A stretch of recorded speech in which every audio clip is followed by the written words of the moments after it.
Bonjour à tous, je suis Clara, consultante CRM chez Make the Grade. Aujourd'hui, je vous fais cette vidéo pour présenter le top 3 des nouveautés qui sont sorties sur HubSpot au cours du mois de juin. Bien sûr, c'est juste une sélection, il y a plein d'autres nouveautés, donc n'hésitez pas à nous suivre pour en découvrir plus. La première nouveauté, c'est quelque chose qui va désormais être possible sur toutes les fiches objets.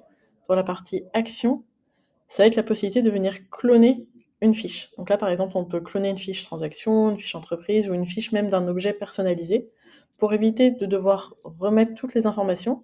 Si on est à peu près sur la même base, on peut le cloner.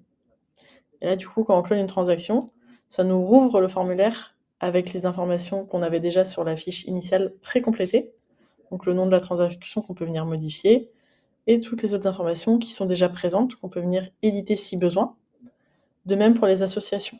S'il y avait des associations faites avec l'objet qu'on est en train de cloner, elles sont resélectionnées par défaut et on peut venir les modifier.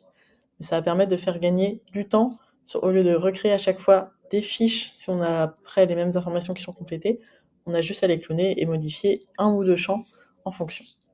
Pour la deuxième nouveauté, ça va concerner les automatisations et plus particulièrement celles possibles avec le Operation Hub.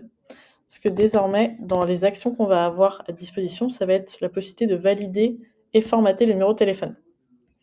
En fait, au lieu de devoir faire des automatisations qui viennent nettoyer manuellement avec beaucoup de branches, on peut juste sélectionner la propriété numéro de téléphone qui nous intéresse. Donc soit sur le contact, soit sur l'entreprise, soit sur tout autre objet qui a une propriété de type numéro de téléphone. Là, par exemple, numéro de téléphone portable. On peut mettre du coup le pays qui nous intéresse, donc là par exemple la France. Donc si jamais on travaille à l'international, on pourra juste créer des branches différentes en fonction des pays. Et ensuite du coup faire juste cette branche en modifiant l'indicatif de pays. On enregistre et du coup ça va venir analyser le numéro de téléphone qu'on avait et ajouter l'indicatif et être sûr qu'il est au bon format. Comme ça va permettre d'éviter les erreurs, d'être sûr d'avoir le bon numéro, et avec des outils type Aircall ou Navigover, de pouvoir faire le lien directement parce qu'on sera déjà au bon format.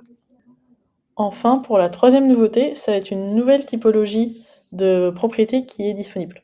En fait, en type de champ, désormais, on va avoir la possibilité d'avoir un type de champ URL, et comme ça va permettre de venir enregistrer des liens directement sur les fiches objets, donc contact, entreprise, transaction ou autre, et donc d'avoir directement un lien qui permet d'ouvrir la page dans un nouvel onglet. C'est quelque chose qui n'est pas encore disponible dans les formulaires, mais qui va arriver. Et on peut également venir appliquer des règles directement. Donc déjà, savoir si on a besoin d'une valeur unique. Donc par exemple, comme on l'a pour les noms de domaine, là, si on a besoin d'une valeur unique pour ce nouveau type de champ URL. Et aussi définir les domaines qui sont autorisés ou non. C'est-à-dire qu'on peut soit autoriser tous les domaines, soit uniquement certains domaines, donc par exemple ceux qui commencent par hubspot.com, soit bloquer certains domaines. Comme ça nous permet d'avoir des règles et ensuite d'avoir du coup cette nouvelle typologie qui va être à disposition sur toutes les fiches objets. Donc voilà pour le top 3 des nouveautés du mois de juin. Merci et bonne journée!